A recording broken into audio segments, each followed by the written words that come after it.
How's it going, YouTube? I'm your pilot today, Gary London from Gary Loves Guitars. And today we got a Yamaha 600 series. This is a RGX 612S. What all that stands for, I do not know. But all I know is that this is one heck of an axe. I fell in love with this headstock in about 1988 or something like that, maybe. I don't know. Long time ago. And been wanting a Yamaha for a while. And just recently just decided to look around. And I found a couple of them. And so I doubled down. Like everything I do, I go one guitar too far. And I bought two of these. I bought this one, and I also bought a 500 series. I think it's a RGX 520 with some letter at the end of it. And I just wanted to see if there was a difference between the different models that weren't so obvious and apparent, such as the bodies being completely and utterly different, and this being a 24 fret and that one being a 22 fret model. This guitar is also has an extra weird location of the volume, or the tone knob there is pretty odd. I wanted to see if this bridge was worth a darn. There's literally 0 to no videos on this trem. So far we'll have to see how that goes. Also, too, very odd input jack location. I wanted to see how that worked. This guitar has a bare neck with some, I don't know if that was finish free or if that is just from being played over the years. I'm guessing that there was a gloss. Well, maybe not. The headstock doesn't really show signs of much gloss in the back of it, so maybe it patined up a little bit. This particular guitar has got EMGs, which is another reason I bought it. I've heard that the stock pickups in this are not that good, so I was happy to find one that had been upgraded. And unlike other active Yamaha guitars, there's a good look at the headstock. Unlike other active Yamaha guitars, this one has got a 5-way switch, which I like. The other model, which is active, which is a slightly higher model than this, has got little toggle switches, and I don't like those. Hard to dial up what you want quickly on a toggle switch. So I just set this guitar down, and now it doesn't sound like it's in tune anymore. So I can't say for sure if this bridge is any good yet.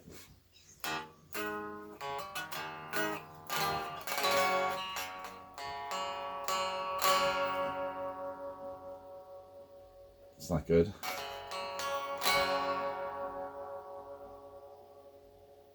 Ooh. Okay, maybe we should tune this thing. Or stop playing it.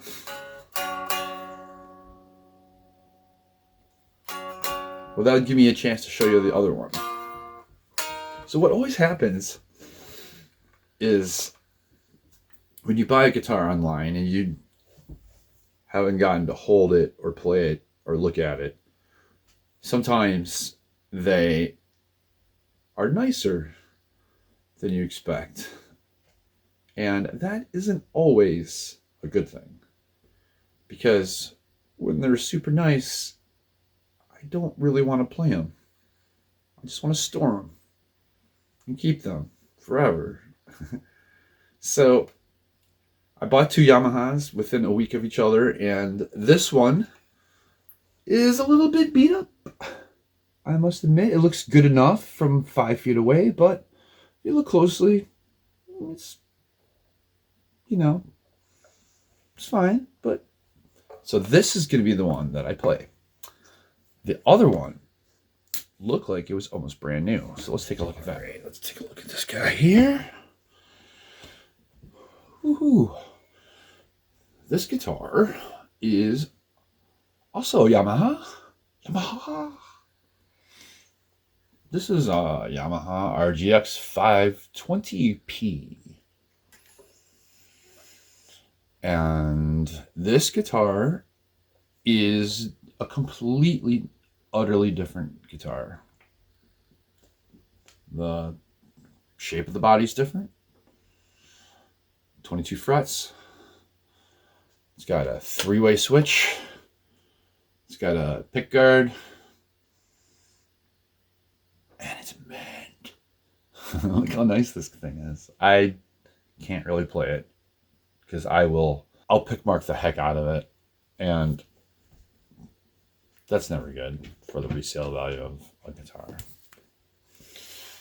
22 frets.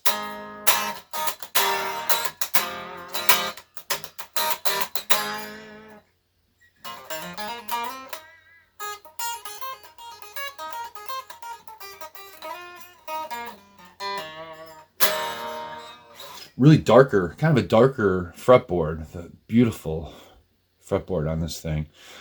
This guitar doesn't have binding like the other one does.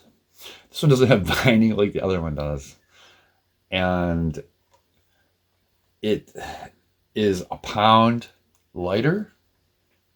This guitar is pretty light. The other one's a little heavy. Same exact bridge from what I could tell. And this one has got the normal location for the input. And they both have similar bolts to hold the neck on. This kind of a great design, really. Nice and efficient. You can really get up to the top frets easily. This guitar just feels like a different model. This feels more like a Strat, maybe, in your hand. The other one feels a little more like an RG Ibanez or Charvel. This one feels more like an LTD or something. It's weird. I would say the neck might be, the neck shape is, they're both kind of C-shaped. Maybe a little bit D, a little D-shaped. But both of them are comfortable. The other one's a little bit more like, well, I wouldn't say it's like an Ibanez Wizard thin, but it's fine. They both have really comfortable necks. Neither guitar needed a lot of work to set up, but I had to set both guitars up a little bit. Kind of strange to raise and lower the height of the trem. You actually use a flathead screwdriver on this thing, which is kind of strange. Like I said, I don't know if the trems are going to work or stay in tune, but see how it goes. But that's pretty much it. I don't know. I don't have a lot more to say. This one also has a gloss finish on the neck, all black. The headstock on this guitar is just a little smaller. Everything's just a little smaller. Maybe I'll try to get a shot or two of them side by side so you can really show you and demonstrate the differences in proportion and sizes of these two different models.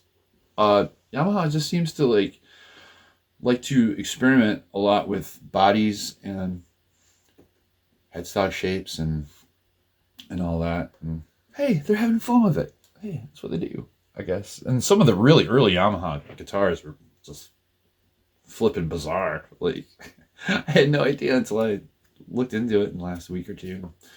It's like, whoa, Yamaha, what were you smoking? Side by side comparison. The one on the right is about 8.5 pounds. The one on the left is about 7.5 pounds. So completely different, but the same. The same, but different. All right. So as you can see, they are both similar,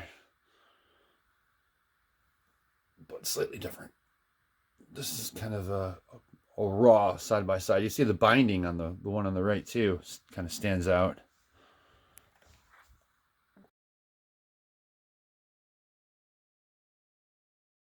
Okay, well, that'll wrap things up for me. I hope you enjoyed the video. Please like, and if you haven't subscribed to my channel already, please do that. Yeah, I'll try to get all my guitars on tape eventually, and that takes time and my busy life. I really don't care a whole lot about the channel, but I do enjoy doing this, and that's the only reason to do anything in life, right? So, thanks for watching. See ya.